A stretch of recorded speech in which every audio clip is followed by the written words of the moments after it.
NDTV news આપની સાથે હું છું તોરલ। સંસદમાં ગુજરાતની ગરીબી અંગેનો રિપોર્ટ રજૂ કરવામાં આવ્યો છે।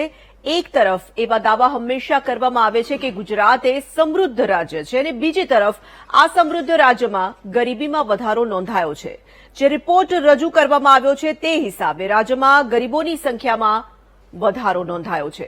આંકડા પ્રમાણે જોવા જઈએ તો ગુજરાતમાં 1.2 કરોડ લોકો ગરીબ છે, જેમાં ગ્રામ્ય વિસ્તારનો વ્યક્તિ રોજના 26 રૂપિયા પણ ખર્ચી શકતો નથી, તો શહેરી વિસ્તારનો વ્યક્તિ રોજના 32 રૂપિયા ખર્ચવા પણ અસમર્થ છે। શહેરની સરખામણીએ ગ્રામ્ય વિસ્તારમાં ગરીબ પરિવારો વધ્યા હોવાની વાત આ રિપોર્ટમાં સામે આવી છે। રિપોર્ટ પ્રમાણે 2023ના વર્ષમાં ગરીબીના ચિત્રમાં કોઈ સુધારો થયો નથી। આપને જણાવીએ કે 1962 થી ગરીબી રેખા નક્કી કરવાની શરૂઆત કરવામાં આવી હતી। આ શરૂઆત આયોજન પંચે કરી હતી। જ્યારે શરૂઆત કરવામાં આવી તો માસિક 20 રૂપિયા વપરાશની સીમા નક્કી કરવામાં આવી હતી। ધીરે ધીરે આ દરને વધારવામાં આવ્યો। ખૂબ સરળ ભાષામાં સમજીએ તો ગરીબી રેખા એ એક બેન્ચમાર્ક છે જે દર્શાવે છે કે ગરીબી શું છે। જેને 2 ટાઈમનું ખાવાનું નથી મળી રહ્યું, જે લાચાર છે, માથે છત નથી અને ચોખ્ખું પાણી પણ મેળવવામાં જેને તકલીફ પડે છે, તેને આપણે ગરીબીની શ્રેણીમાં મૂકી શકીએ। જોકે ત્યારબાદ ગરીબી રેખા નક્કી કરવાના માપદંડોમાં પણ પરિવર્તન આવતું ગયું અને તેનો આધાર બન્યો પ્રાથમિક જરૂરિયાત, જેમ કે ભોજન, કપડાં, લાઇટ, શિક્ષણ, આરોગ્યની જરૂરિયાતો કેટલા ખર્ચમાં પૂર્ણ થઈ શકે તેનો આધાર લઈને ગરીબી રેખા નક્કી કરવામાં આવવા લાગી, જે સમય અને સ્થળ પર નિર્ભર કરે છે। ગરીબી અને ગરીબી રેખા એક એવો મુદ્દો છે જેના પર અનેક ચર્ચાઓ થઈ પણ તેનો નિષ્કર્ષ આવવો મુશ્કેલ છે। આ એક એવો મુદ્દો છે જેમાં મતાંતર બેશક રહેવાના જ। શું છે ભારતમાં ગરીબીની વ્યાખ્યા, તેના માપદંડો, કોણ કેવી રીતે નક્કી કરે છે, તેને લઈને સતત ચર્ચાઓ થતી જ રહે છે। તેના પર તો વાત કરવી જ છે, પણ સાથે સાથે આપણા સમૃદ્ધ ગુજરાતમાં વધતા ગરીબોની સંખ્યા પર પણ આજે કરીશું મહામંથનમાં ચર્ચા।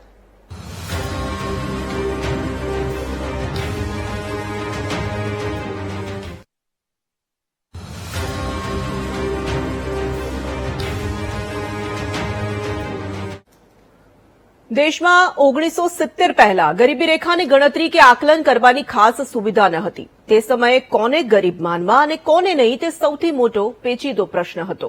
હવે તેનો ઉકેલ લાવવો પણ જરૂરી હતો।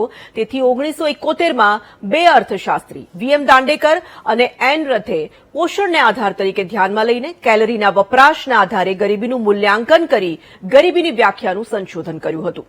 1971માં બંને અર્થશાસ્ત્રીઓએ તર્ક આપ્યો કે ગ્રામીણ અને શહેરી બંને વિસ્તારોમાં દૈનિક જરૂરિયાત 2250 કેલરીના ખર્ચના આધારે ગરીબી રેખા નક્કી કરવી જોઈએ। તેમને આ ફોર્મ્યુલાના આધારે જાણવા મળ્યું કે ગામડાઓની 1/3 અને શહેરની અડધી વસ્તીને કેલરીના આધારે પૂરતો ખોરાક મળતો નથી। ત્યારબાદ વર્ષ 1977-78માં દેશની કુલ વસ્તીના 51.2% લોકો ગરીબી રેખા નીચે હોવાનું સામે આવ્યું હતું। જેમ જેમ સરકારો બદલાતી ગઈ તેમ તેમ ગરીબી રેખા પર સંશોધન થતું રહ્યું। 1979માં યોજના આયોગ દ્વારા વાયકે અલગની આગેવાની હેઠળ રચાયેલી સમિતિએ રિપોર્ટમાં સૂચન આપ્યું કે ગ્રામીણ અને શહેરી બંનેમાં પોષણની જરૂરિયાતોને આધારે ગરીબીનો આધાર નક્કી થવો જોઈએ। 1981ની વસ્તી ગણતરી મુજબ ભારતની વસ્તી 71.54 કરોડ પર પહોંચી ગઈ હતી।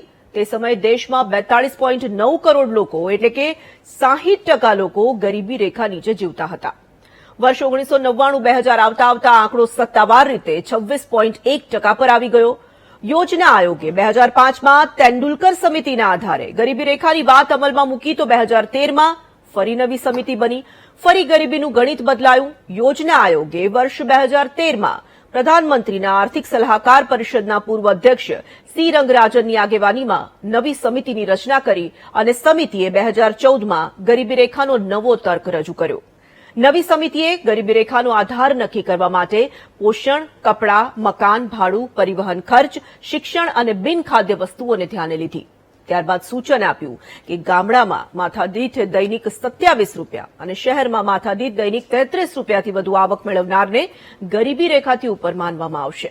પછી દેશની કુલ 29.5% વસ્તી ગરીબી રેખા નીચે આવી ગઈ। આમ ગરીબોનો નવો આંકડો સામે આવ્યો હતો।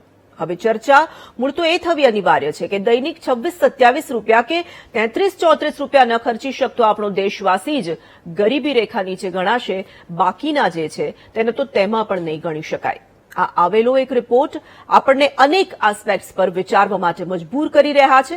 માટે આ વિષય પર આજે આપણે ચર્ચા કરવાનું આયોજન છે અને જોડાઈ ચૂકી છે આપણી સાથે ગેસ્ટ પેનલ. સ્વાગત કરીશું તેમનું. આપણી સાથે ભાજપના નેતા ઉર્વેશ કન્થારિયા જોડાઈ ચૂક્યા છે, કોંગ્રેસમાંથી નેતા મનહરભાઈ પટેલ છે આપણી સાથે, અર્થશાસ્ત્રી નયન પરીખ છે આપણી સાથે અને વરિષ્ઠ પત્રકાર જગદીશભાઈ મહેતા પણ જોડાઈ ગયા છે. આપ તમામનું ખૂબ ખૂબ સ્વાગત કરું છું. શરૂઆત નયનભાઈ સ્વાભાવિકપણે આપનાથી કરવા માંગુ છું. જે આંકડા સામે આવી રહ્યા છે, જે રીતે સંસદમાં રિપોર્ટ રજૂ કરવામાં આવ્યો, આપણે ખાસ કરીને ગુજરાતની જ્યારે વાત કરીએ છીએ, ગુજરાત તો હંમેશાથી સમૃદ્ધ રાજ્ય ગણાતું આવ્યું છે અને તમામ લોકો કહે છે કે ગુજરાત ખૂબ જ સમૃદ્ધ રાજ્ય છે, છતાં પણ ગરીબોની સંખ્યામાં વધારો થઈ રહ્યો છે. અને કેવી રીતે જોઈ રહ્યા છો આપ? માનવું છે કે આપણી વસ્તીના લગભગ જો 100% લોકો દિવસના 30 રૂપિયાની આસપાસ પણ ના ખર્ચી શકે તો એ ગુજરાતી તરીકે આપણને બધાને ચોક્કસ રીતે એ વાત કનડે. કારણ કે આપણે લોકો એક ઇન્ડિયામાં પ્રોગ્રેસિવ રાજ્યમાં આપણું નામ છે, ઔદ્યોગિક વિકાસમાં આપણું નામ છે, આગળ પડતા રાજ્યોમાં આપણું નામ છે, જીડીપી ગ્રોથમાં આપણું નામ છે. પણ આ બાબતમાં જો આપણે 100% વસ્તી એવી હોય કે જેને 1000 રૂપિયા પણ મહિને મળે નહીં અને ખર્ચી ના શકે, તો એ ચોક્કસ એક એવી વાત છે જેની પર આપણે બધાએ કામ કરવું જોઈએ. મારા હિસાબે જે 5-6 એરિયા ઉપર કામ કરવા જેવું છે અને ગુજરાતનું જે આપણું ગ્રોથનું મોડલ છે એ થોડું રોજગારીને ઓરિએન્ટેડ નથી. એટલે શું છે કે આપણે ત્યાં જીડીપી ગ્રોથ છે એના પ્રમાણમાં એમ્પ્લોયમેન્ટનો ગ્રોથ નથી. એટલે હું કહું છું કે જે ગરીબી રેખાથી લોકો નીચે છે એમાં ઘણા ખરા લોકો બેરોજગાર છે, એક. અને આપણે બેરોજગારીમાં કામ કરવું જ રહ્યું. આપણે વાઇબ્રન્ટ ગુજરાત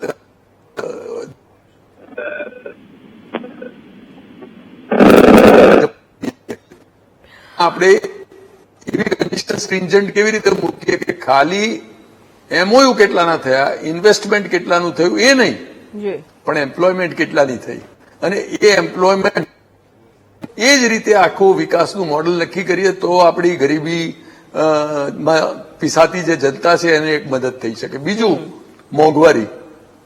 એક તો માણસ કમાય ઓછું અથવા તો બેરોજગાર હોય અને પછી મોંઘવારી વધતી જાય. એટલે અત્યારે આખી વૈશ્વિક સમસ્યા છે અને એમાં દેશ અને ગુજરાત પણ આપણે સફર કરી રહ્યા છીએ કે જે માણસને 8 થી 10% મોંઘવારી, આપણે આમ ભલે 5-6% કહેતા હોઈએ પણ ઘરે પૂછીએ તો કાયમ વાઇફ કહેતી હોય છે કે મારા બધા ખર્ચા જે ગયા વર્ષ કરતા 10% વધી ગયા. એટલે એ જે મોંઘવારી છે એ જે 26 થી 32 રૂપિયા છે એની પણ દશા ખરાબ કરી નાખે છે. કારણ કે જે 26 રૂપિયામાં આપણે ગયા વર્ષે ખરીદી એ આ વર્ષે નહીં ખરીદી શકીએ. આ ઉપરાંત આરોગ્ય અને ભણતર, એની પર આપણે ખાસ કામ કરવાની જરૂર. કારણ કે એક બીમારી આવી, એક હોસ્પિટલાઇઝેશન આવ્યું એટલે જે ઇન્સ્યોરન્સ વાળા નથી અથવા જેને ભારત સરકારમાં કોઈને કોઈ કારણસર લાભ નથી મળતો, એણે તો પોતાના ઘરડા વેચવા પડશે, એને લોન લેવી પડશે. અને ગરીબમાંથી અતિ ગરીબ પરિસ્થિતિમાં આપણે કોરોનામાં પણ જોયું હતું, ઘણા આપણા ભારતીય ગરીબી રેખાની નીચે જતા રહ્યા. એટલે એની વ્યવસ્થા આપણે કરવાની છે. ભણતરની તકો, જે આપણા ગરીબ ભાઈઓ છે વધારે ને વધારે ગરીબ કેવી રીતે થતા રહે છે? કારણ કે એમના છોકરાઓને ભણતરની તક પણ હોતી છે. આપણું એજ્યુકેશન કેવી રીતે ઇમ્પ્રુવ કરીશું? હું ને તમે બધાને પ્રાઇવેટ સ્કૂલમાં મોકલીશું એ નહીં. અમેરિકામાં અને બીજા બધા વિકસિત દેશોમાં સરકારી સ્કૂલોનું સ્તર કેવું છે એના ઉપરથી ભણતરની એક ક્વોલિટી છે નક્કી થાય છે. આપણે લોકોએ પણ આપણી મ્યુનિસિપલ સ્કૂલમાં જો આપણા મંત્રીઓ, આપણા અધિકારીઓ, આપણે બધા પોતાના છોકરાઓને જો એજ્યુકેશન માટે મ્યુનિસિપલ સ્કૂલમાં મોકલી શકીએ, એવું સારું એજ્યુકેશન મળે તો એક ગરીબના દીકરાને પણ તક મળશે. નહીં તો ગરીબો વધારે વધારે ગરીબ ચાલતા થશે. એના ઉપરાંત બીજા મુદ્દા છે મારા ખ્યાલથી. એક તો ખેતીમાં સરકારની મદદની ખાસ જરૂર છે. કારણ કે ખેડૂતોના ખેતરોની સાઈઝ નાની થતી જાય છે. ફર્ટિલાઇઝરની સબસિડી અમુક વાર મળે છે, નથી મળતી. મિનિમમ સપોર્ટ પ્રાઇસ જે છે એના અંગે વારંવાર ચર્ચાઓ થાય છે. વારંવાર આપણે વિચારીએ છીએ કે ખરેખર એમએસપી દ્વારા ખેડૂતોને કેટલી મદદ મળે છે. એટલે એ ખેડૂતોને મદદ બાય ફર્ટિલાઇઝર અને એમએસપી, અને પછી ભ્રષ્ટાચાર જે છે એ મારા ખ્યાલથી ગરીબોને વધારે કનડે છે. એટલે ભ્રષ્ટાચાર દ્વારા જે પૈસાદાર છે વધારે પૈસાદાર થાય છે કારણ કે ભ્રષ્ટાચાર આપવા માટે પૈસા જોઈએ. હવે એક ગરીબનો દીકરો હોય એને ક્યાંક રેશન કાર્ડમાં બીજા બધામાં જ્યાં જ્યાં નાની નાની ચીજોની તકલીફ થાય ત્યાં એની પાસે પૈસાની વ્યવસ્થા હોય જી. નહીં અને ભ્રષ્ટાચારી અધિકારીને કંઈ ના આપી શકે એટલે એનું કામ ફર્ધર ખરાબ થાય. એટલે હું ગણું છું કે આ 5-6 મુદ્દા ઉપર જ્યાં સુધી આપણે કામ ના કરીએ ત્યાં સુધી આપણા જે ગરીબ ભાઈઓ છે એને આપણે દર વર્ષે કંઈક ને કંઈક રીતે ફૂડ સબસિડી આપીશું, ખાવાનું આપીશું. પણ પેલું અંગ્રેજીમાં એક કહેવત છે કે તમે કોઈને ફિશ આપશો તો એક દિવસ ચાલશે, પણ ફિશિંગ શીખવાડશો એને ખરેખર કોઈ રોજગારીની તક આપશો બિલકુલ, બિલકુલ. તો એને બાકી તમે 2 વાર રોટલી આપશો, 2 વાર મદદ કરશો, એનાથી ભલું નથી થવાનું. એટલે આપણે આ બધા મુદ્દા ઉપર આવતા કલાકમાં ચર્ચા કરીએ તો મારા ખ્યાલથી કોઈક આપણે એવા સોલ્યુશન પર આવીશું જી. કે ગુજરાત જે બીજી રીતે વિકસિત છે એને આપણે ગરીબીની બાબતમાં પણ કેવી રીતે દેશનું ટોચનું રાજ્ય અને પછી આપણે સિંગાપોર કે બીજા બધા વિકસિત દેશોના હરોળમાં મૂકી શકાય. જગદીશભાઈ, રાજ્યમાં ગરીબોની સંખ્યામાં વધારો થયો જે આંકડો સામે આવ્યો 1.2 કરોડ ગરીબ હોવાની વાત સામે આવી રહી છે. ચોંકાવનારી બાબત તો પાછી એ પણ છે કે 2011માં વસ્તી ગણતરી કરવામાં આવી હતી તેનો આધાર લઈને આ રીતે નક્કી કરવામાં આવ્યા હશે આંકડા. જે રીતે ગરીબોની સંખ્યા વધી છે, હંમેશા આપણે ચર્ચતા આવ્યા છે કે અમીરો વધુ ને વધુ અમીર બન્યા છે અને ગરીબો વધુ ને વધુ ગરીબ બનતા જઈ રહ્યા છે. એને જે ખાઈ છે એ તો પુરાવાનું નામ નથી લઈ રહી, સતત વધતી જઈ રહી છે અને તેમાં પણ હવે ગરીબી રેખા નીચે જીવતા લોકોના આંકડા જે રીતે વધી રહ્યા છે, ગુજરાત માટે કેટલી ચિંતાજનક બાબત કહેવાય. ધોરલબેન, સાવ સાચી વાત કહું તો મને ખરેખર આ આંકડા ઉપર સંદેહ છે. આયોગ પંચથી માંડીને જેટલી પણ રેટિંગ એજન્સી હોય કે આવી સર્વેક્ષણ એજન્સીના જ્યારે આંકડાઓ આવ્યા છે ક્યારેય ભારતનું કે ગુજરાતનું ક્યારેય મેં ઉજળું ચિત્ર જોયું નથી. કમસે કમ હું જ્યારથી વાંચતો લખતો થયો ત્યારથી. ચાલો ને, પહેલી વાત તો એ.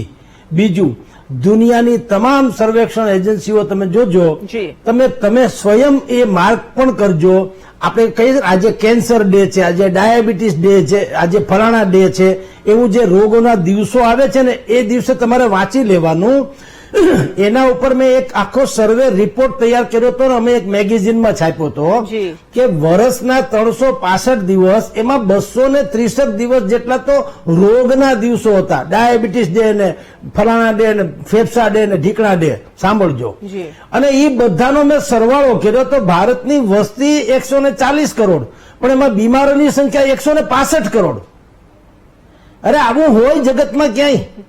અને તમે વિચાર કરો આ દેશમાં કેટલા લોકો નિરોગી છે. હોસ્પિટલ તો આખો અત્યારે રાજકોટમાં 18 લાખની જનસંખ્યા છે. હોસ્પિટલ ઘણી, સિવિલ હોસ્પિટલ 2-3 છે, ખાનગી હોસ્પિટલ 50-60 કે 100 છે. પણ એના સિવાય બાકી આ બધા રાતી રાણી જેવા થઈને ટાસકા જેવા થઈને ફરે. ક્યાં બીમારી મને કયો, સમજી લ્યો. જો એવું જ હોત તો બધાને ઘરે ઘરે ખાટલા ન હોય. આ તમારી સામે હું બેઠો ટેસડા કરું છું, લ્યો. એટલે હું મારા ઉપર નહીં, આવું તો અનેકો છે. એટલે હું કેવા એમ માંગુ છું બેન કે 26 રૂપિયા એમ કે ગામડામાં જે ખર્ચી ન શકે અને 32 રૂપિયા શહેરમાં, અરે તો જીવી જ ન શકે. આ 2.25 કરોડનો તમે આંકડો લઈ આવો કે 2.25 કરોડ લોકો આવા ગરીબ છે તો ગુજરી જ ગયા હોય. 26 રૂપિયાનું આવે હું અત્યારે અહીંયા અમારા રાજકોટમાં જમવાનું ભોજન છે, ઠાકર થાળી છે, 350 રૂપિયા લે છે, તોય 500 નું તમારું ટોકન હોય ત્યારે તમારો મેળ પડે છે. એ અમીર લોકોની વાત છે કે મધ્યમ વર્ગની વાત છે, પણ ગરીબીનું તમને કહું એટલે કેટલી યોજનાઓ છે.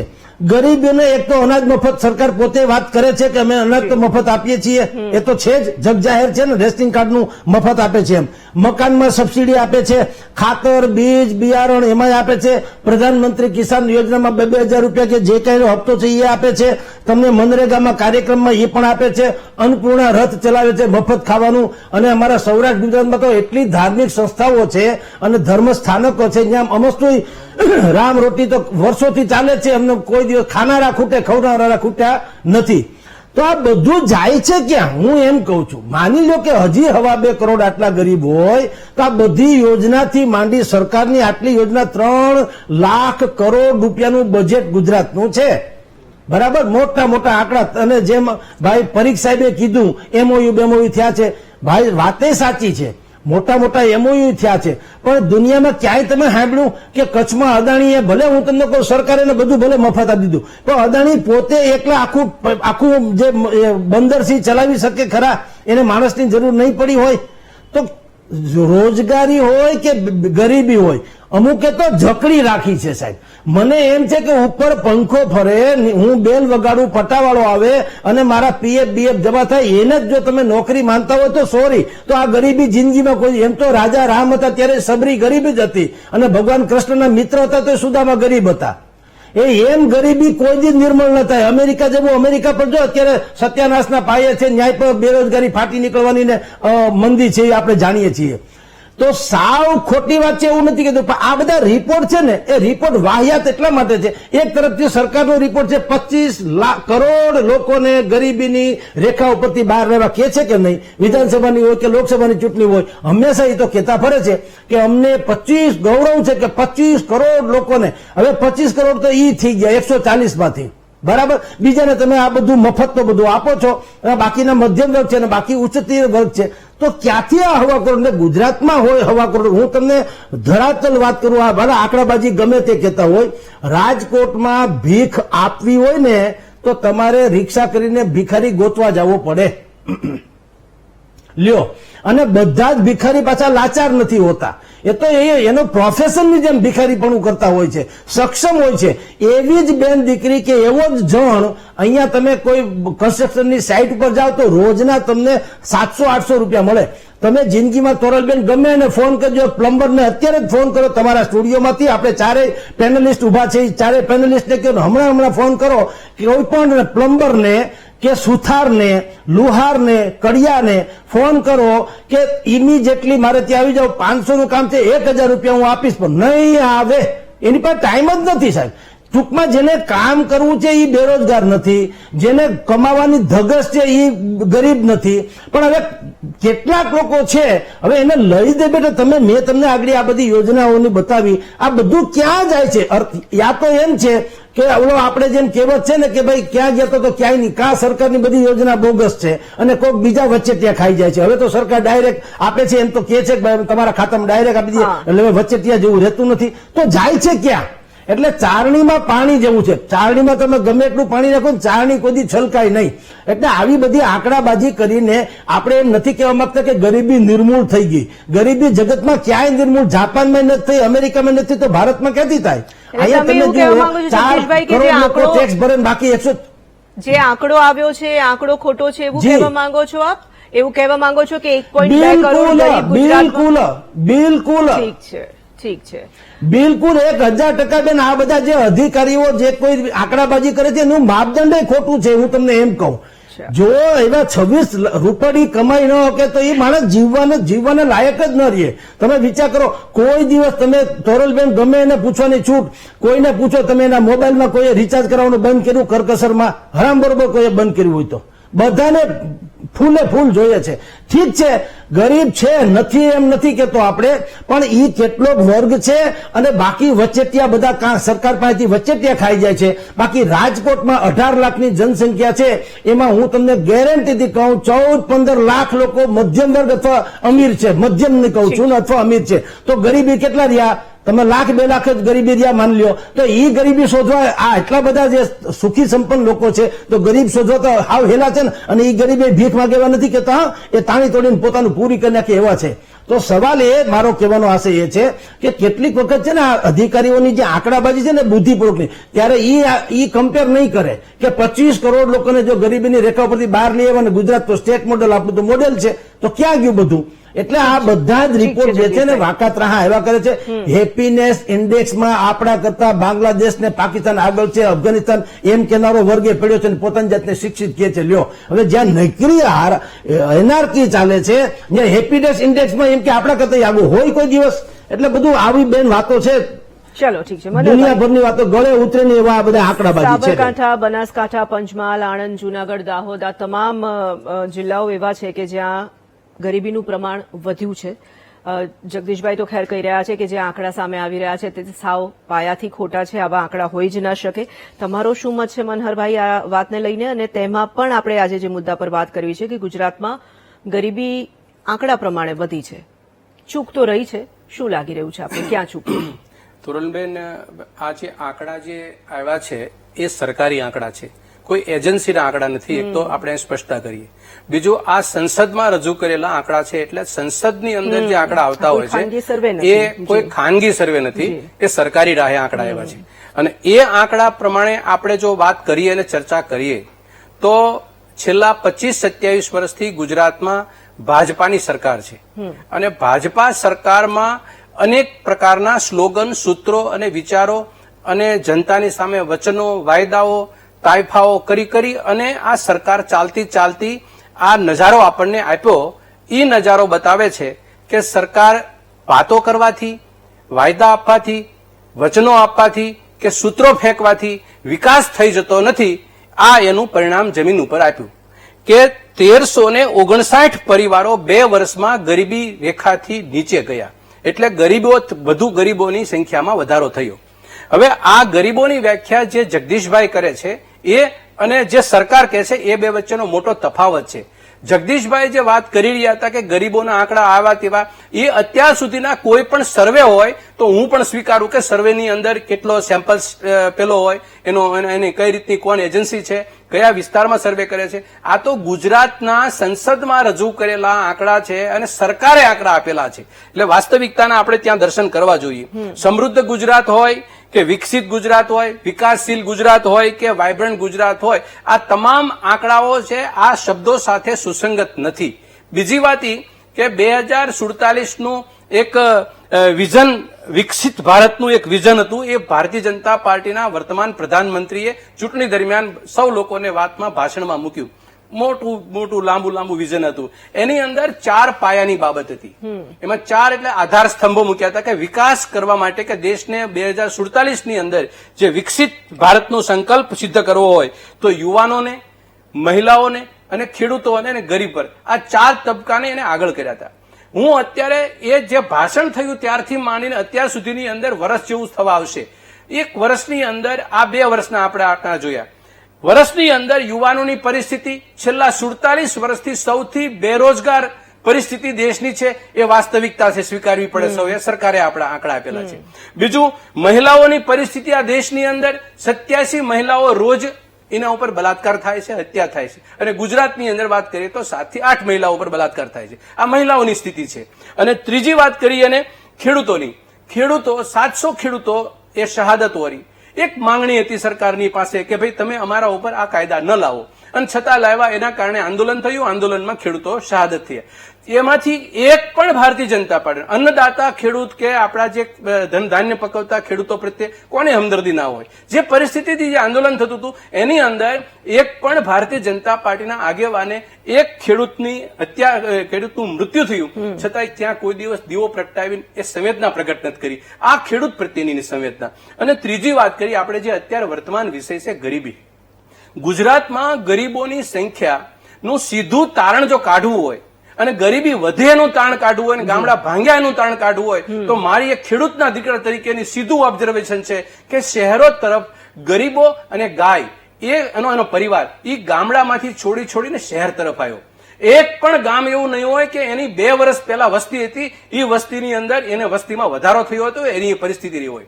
તમામ લોકો સ્વીકાર છે કે ગામડા ધોવાણા છે. એનું મુખ્ય કારણ એ છે કે ગામડાની અંદર સરકારી સવલતો જે હતી, આરોગ્ય દવાખાનું હતું અને શાળા હતી કે બીજી નાની મોટી જરૂરિયાતો હતી, એ ધ્વંસ થઈ ગઈ. જે માળખું કોંગ્રેસના સમયે બનાવેલું માળખું હતું એ ધ્વંસ કરવાનું કામ ધીરે ધીરે ભારતીય જનતા પાર્ટી સરકારમાં બન્યું છે. આ વાસ્તવિકતા સ્વીકારવી પડે. એટલે ગરીબાઈ જે હતી, ગામડાઓની ગરીબાઈ હતી, એ શહેર તરફ આવી. આજે અમદાવાદની વસ્તી 1 કરોડની આજુબાજુ પહોંચશે, બરાબર? તો 1 કરોડની આજુબાજુ વસ્તી પહોંચશે. એ ક્યાંથી આવી વસ્તી? આખા ગુજરાતને બહારથી આવી. તો તમે સમજી શકો કે ગામડા ધોવાણા છે. સુરતની પોપ્યુલેશન કેટલી હતી?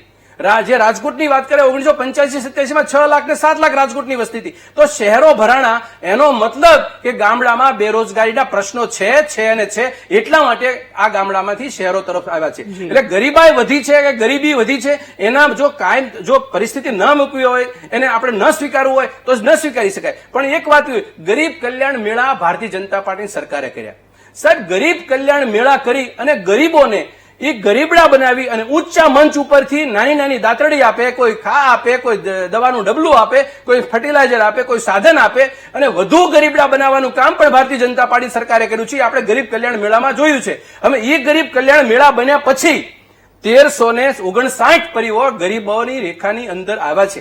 તો એનો મતલબ એમ કે ગરીબ કલ્યાણ મેળા પણ કારગત નીવડ્યા નથી.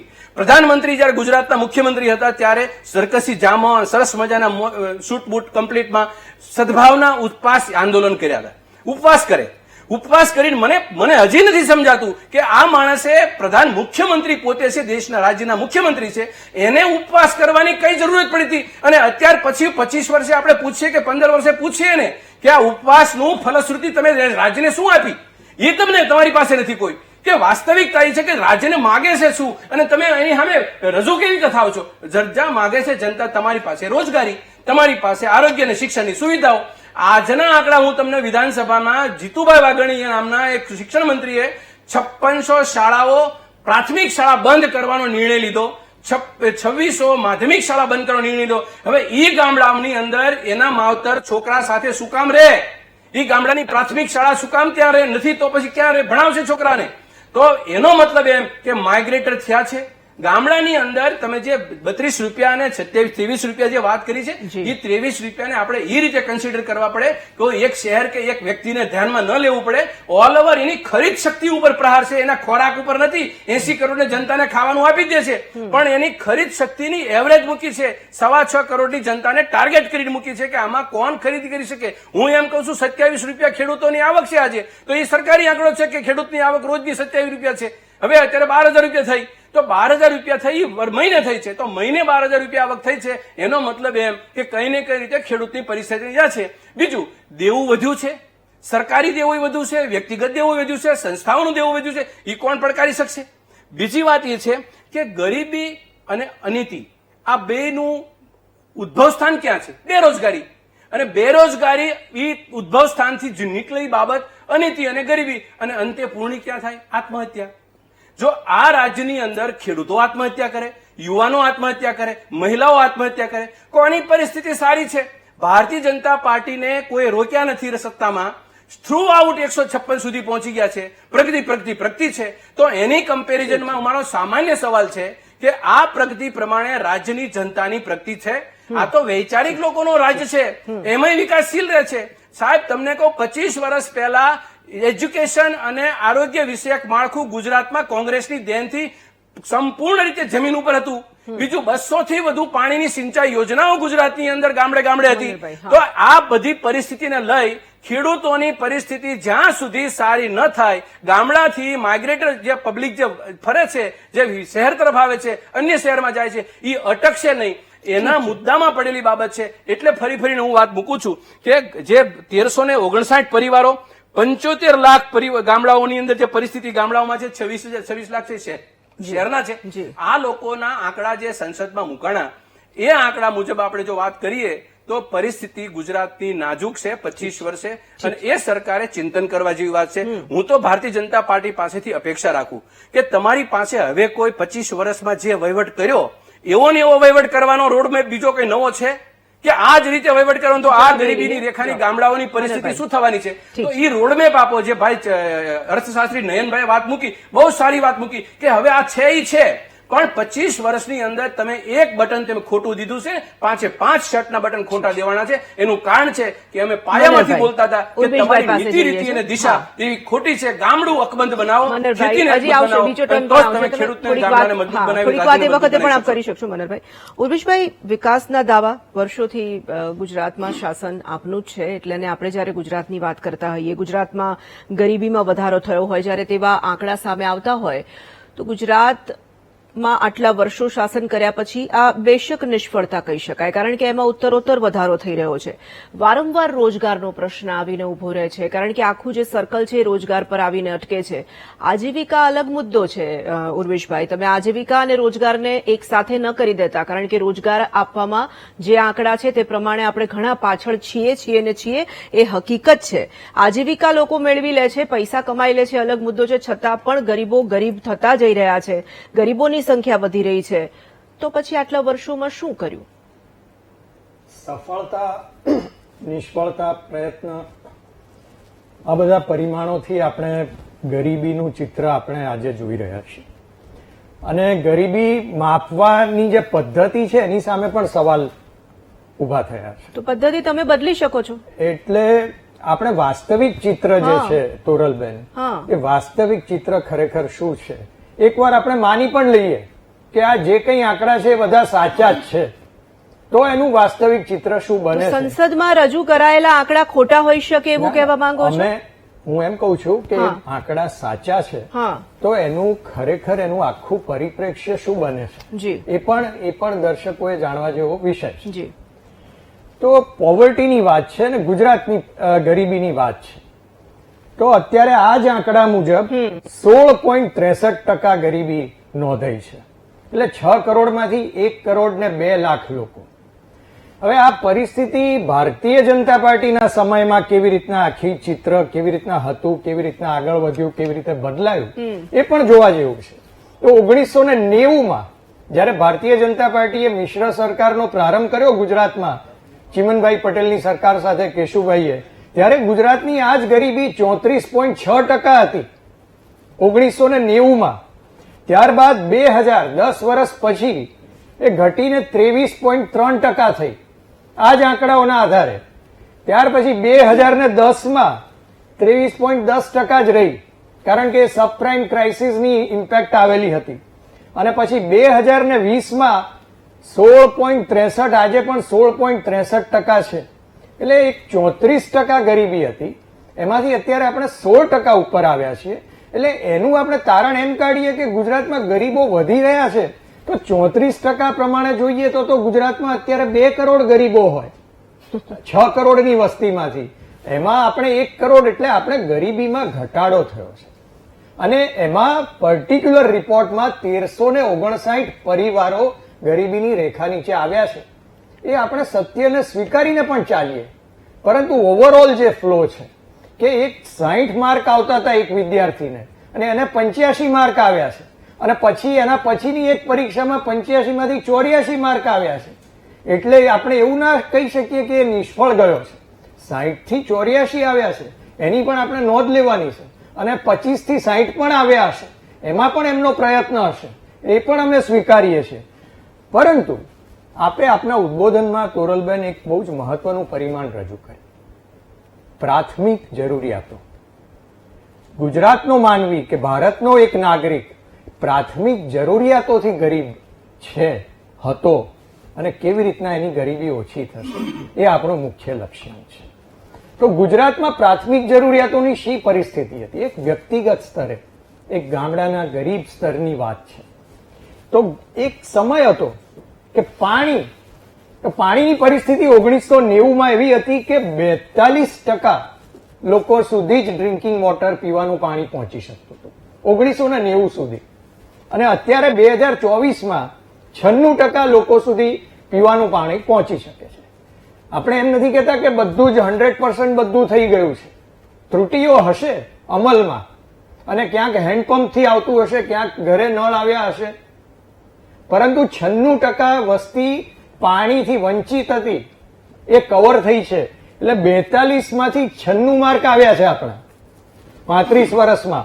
બીજું ઇલેક્ટ્રિસિટી, કે જે ખૂબ જ પાયાની પ્રાથમિક જરૂરિયાત ગણી શકાય, તો એ 44% હતી, અને અત્યારે 100%, 100% ગામડાઓ એ વીજળી ઉપલબ્ધ થઈ છે.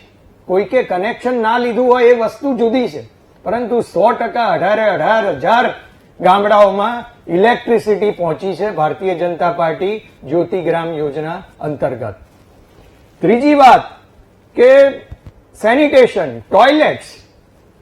1990ની પરિસ્થિતિ આ જ આંકડાઓ પ્રમાણે, આ જ પેટર્ન પ્રમાણે, આ જ સંસદના રિપોર્ટ્સના આધારે માત્ર 24% વસ્તીને ટોયલેટ્સ ઉપલબ્ધ હતા, જે અત્યારે 96% સુધી પહોંચ્યા હશે.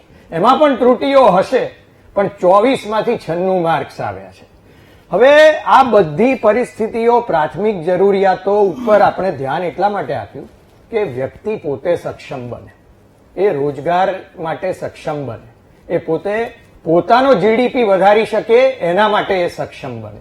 માટે આ બધી પાણીની યોજના, મનહરભાઈએ કહ્યું કે કેમ ઉપવાસ કર્યા મોદીજીએ, તો મોદીજીએ ઉપવાસ એટલા માટે કર્યા કે બંધની ઊંચાઈ ઓછી પડતી આપણે હતી. એ મુદ્દા પર વધારે બહુ ડિટેલમાં જઈશું તો જી. ઉર્વેશભાઈ, મને લાગે છે સમય વધારે એટલે જશે. પાણી, ઇલેક્ટ્રિસિટી, ટોયલેટ્સ, રસ્તા, આવાસો, આ બધાના આધારે ગ્રામીણ ગરીબની જે પ્રાથમિકતાઓ છે એ સંતોષવામાં આવી છે, એને સક્ષમ બનાવવામાં આવ્યો છે કે જેથી કરીને એ ખેતરમાં જઈ શકે, ફેક્ટરીમાં જઈ શકે, મજૂરી કરી શકે, કે આગળ ભણી શકે, કે કૌશલ્ય કેન્દ્રમાં જઈ શકે.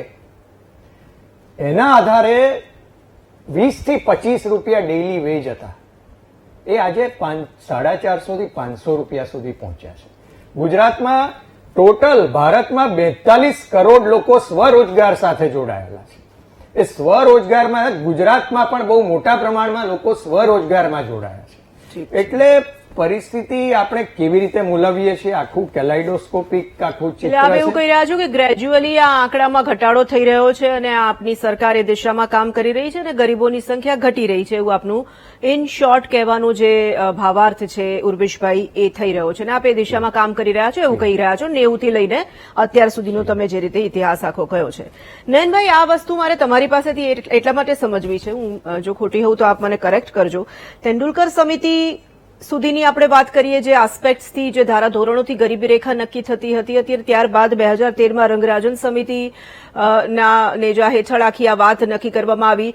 એમાં ગરીબોની જે સંખ્યા હતી અચાનક 2013થી ઘટવા જ લાગી હતી. જે રીતના ધારાધોરણો અને પ્રાથમિક સુવિધાઓ અને જરૂરિયાતો અને આવક અને પોષણના જે આંકડા નક્કી કરવામાં આવ્યા હતા તે હિસાબે જે રીતે આપણે આંકડાની માયાજાળની વાત, મને લાગે છે કે જગદીશભાઈએ પણ કરી છે. વાત સાચી છે, આપણા ત્યાં બધા જ લોકો, તમામ રાજકીય પક્ષો, કોઈ એક સરકારની વાત નથી, તમામ સરકારો આંકડાથી ખૂબ સારી રીતે રમી શકે છે અને એટલા માટે જ ગરીબો ઓછા થઈ ગયા છે એવું બતાવવા માટે પણ શું આંકડાની માયાજાળ સર્જાય છે? નયનભાઈ? તોરલબેન, તમારી વાત બિલકુલ ખરી છે કે આપણે અત્યારે શું છે કે આંકડાની માયાજાળ પર તો વાત કરતા જ નથી, પણ આપણે બધા એગ્રી કરીએ છીએ ગરીબીનો પ્રશ્ન છે, ઘટતો છે, વધતો છે, શું થઈ શકાય એવું છે, એ અલગ વાત છે. આંકડાને આપણે ડિબેટ કરી શકીએ કદાચ, અને એ અંગેની ચર્ચા એક અલગ આંકડાની પદ્ધતિ માટે તમે રાખો ત્યારે ફરી આપણે ચર્ચા કરવી જ જોઈએ, જ્યારે આપણે એ જ વાત કરીશું કે ખરેખર આ આંકડાનો શું બેઝ છે, કેમ આપણે આ કહીએ છીએ 26 રૂપિયા કે 32 રૂપિયા કે આપણે જે પણ વાત કરીએ એ અત્યંત ગરીબી રેખા નીચેના જે આપણે સ્તર નક્કી કર્યા છે એ આપણે એમાં ફેરવિચારણા કરવી જોઈએ કે નહીં. પણ મારા હિસાબે આજની ચર્ચા આપણી જો રાઈટ ડાયરેક્શનમાં લઈ જવી હોય તો મેઇન એ વાત કરવાની છે કે એક પણ માણસ ગરીબ હોય, ચલો ગુજરાતનો, તો એ આપણને બધાને ક્યાંક અહીંયા હર્ટ થવાનું છે. અને આપણે 1 છે, 100 છે, 16% છે, 17% છે, પણ આપણે બધા માનીએ છીએ અને પાર્લામેન્ટના આંકડા છે, સરકારે પોતે રજૂ કરેલા છે. એટલે હું ગણું છું કે એમાં 1 કરોડ ગરીબો ગુજરાતમાં છે અને જે ગામડામાં 26 રૂપિયા અને શહેરમાં 32 રૂપિયા ખર્ચવામાં તકલીફ અનુભવે છે, એ હકીકત જો સ્વીકારીએ તો આપણે પછી એમાં કામ કરીશું કે ખરેખર એમાં શું કરવું છે. અને આપણે જુદા જુદા જે આપણા મિત્રો વાત કરી એ મિત્રોના દરેકના તારણ 4-5 છે અને આની ઉપર ખરેખર કામ કરવાની જરૂર છે કે આપણે બેરોજગારી કેવી રીતે ઓછામાં ઓછી કરીએ. એટલે આપણી પાસે શું તકો છે એ નહીં, પણ માણસ એ કામ કરવાનો છે જે કામ કરવામાં એની આવડત હોય ને મન હોય.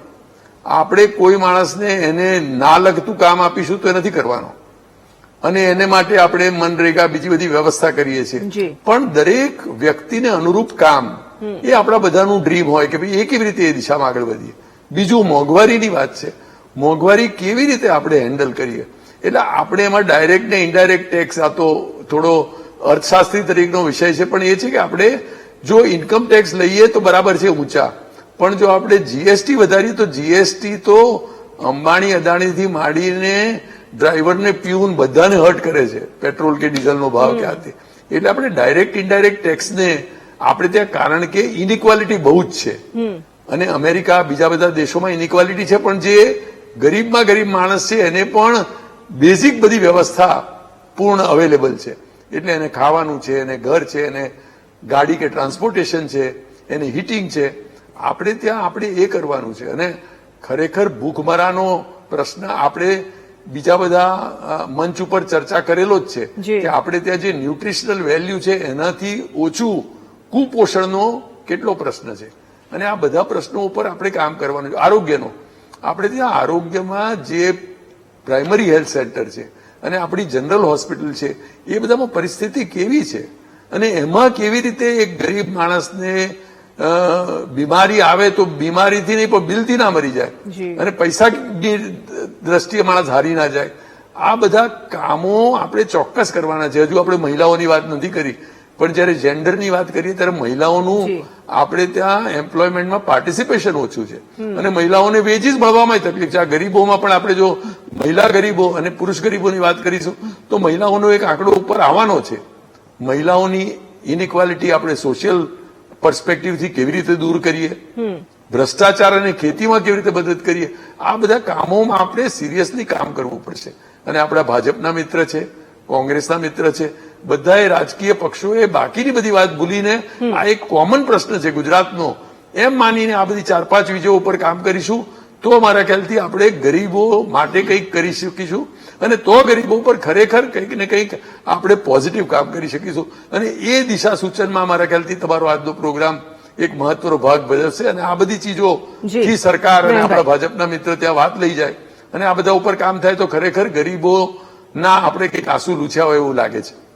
એક નાનકડા બ્રેક માટે આપણે રોકાવું છે. ગુજરાતમાં ગરીબી વધી છે. આંકડા પ્રમાણે જે રીતે વાત સામે આવી રહી છે, ગરીબી વધી છે, ચૂક રહી છે તો ક્યાં રહી છે, એના પર એ સવાલનો જવાબ મેળવવાનો પ્રયાસ કરી રહ્યા છે. અત્યારે રોકાઈએ છીએ બ્રેક માટે.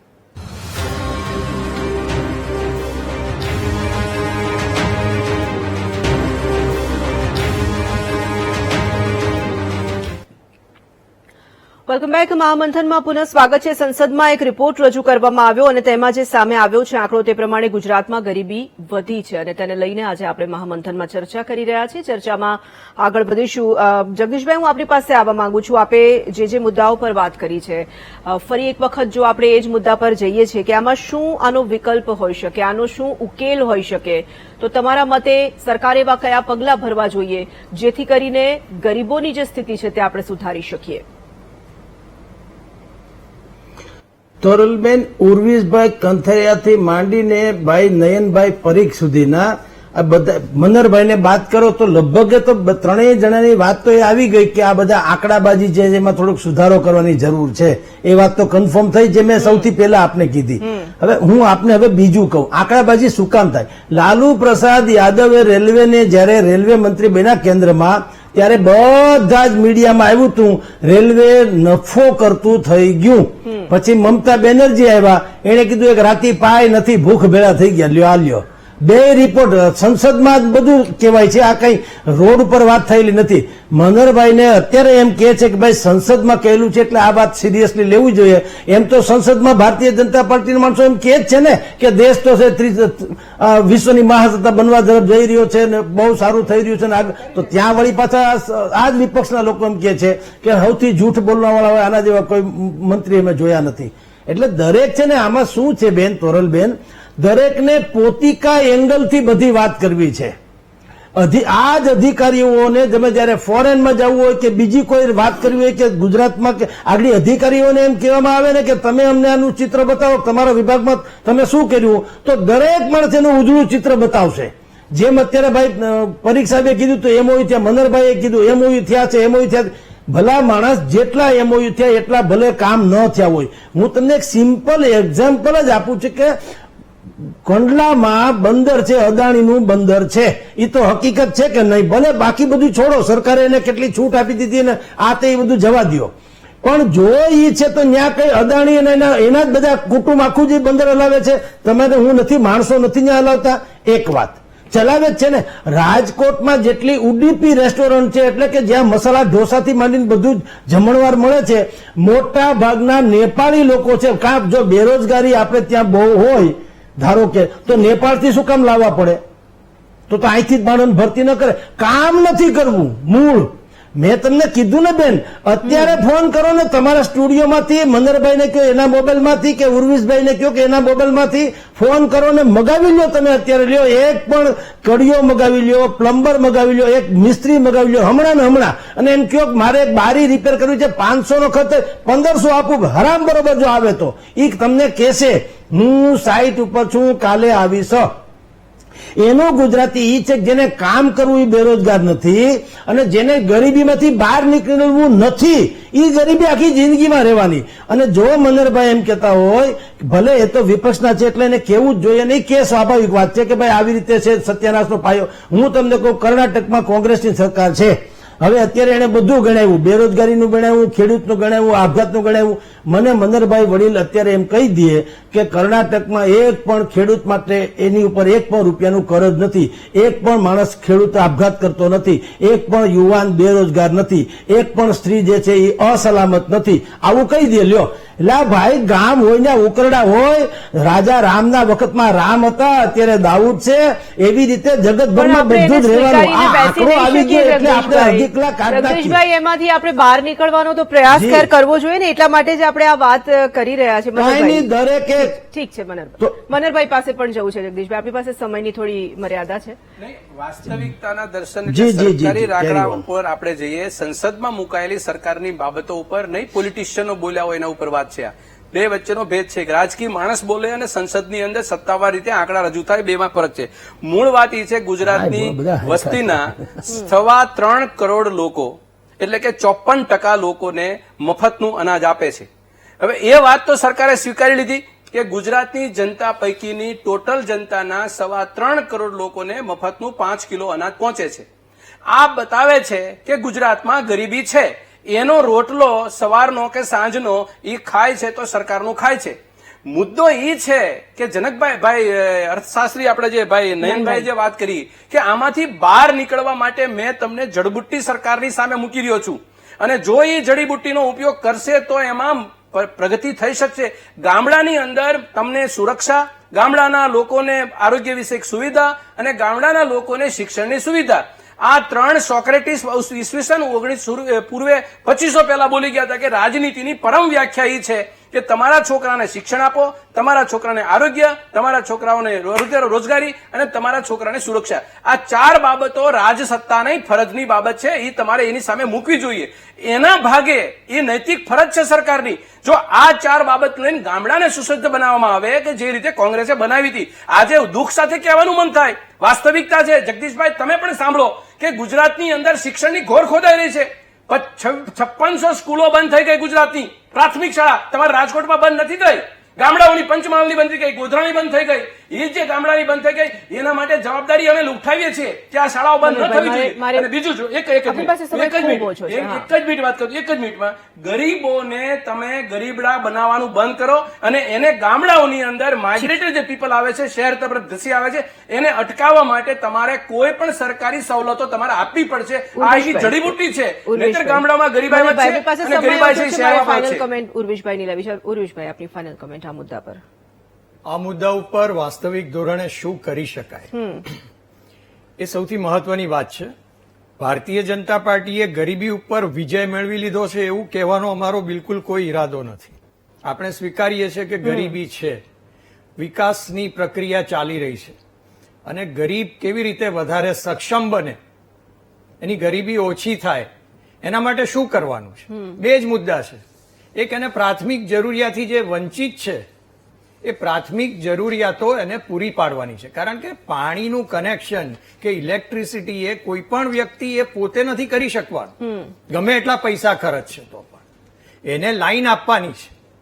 એવી રીતે ટોયલેટ્સ અને સેનિટેશન તો આ સરકારની જવાબદારીમાં આવે છે, અને એ પ્રમાણે થઈ રહ્યું છે, અને એ કેવી રીતે વધારે સારી રીતે થાય એ અમારો પ્રયત્ન છે. અને બીજો મુદ્દો કે એક માનવીને સક્ષમ કેવી રીતે બનાવી શકાય કે જેથી એ પોતે આત્મનિર્ભર બને, પોતે પોતાના રોજગારનું. જગદીશભાઈએ ખૂબ ઉપસ્થિત મુદ્દો કર્યો કે એણે સક્ષમ બનવાનું છે, અને એ સક્ષમતાના આધારે એ પોતાના જીડીપી નું નિર્માણ કરી શકશે. રાષ્ટ્રનો જીડીપી બરાબર છે, પરંતુ વ્યક્તિ જયારે સક્ષમ બનશે, કૌશલ્યવાન બનશે, ત્યારે એ જીડીપી એનો પોતાનો વધશે, અને એ આપણો સબળ પ્રયત્ન છે. સમયની મર્યાદા છે, અટકીએ છીએ આપણે. આપ તમામનો ખૂબ ખૂબ આભાર અમારી સાથે ચર્ચામાં આપ જોડાયા એના માટે.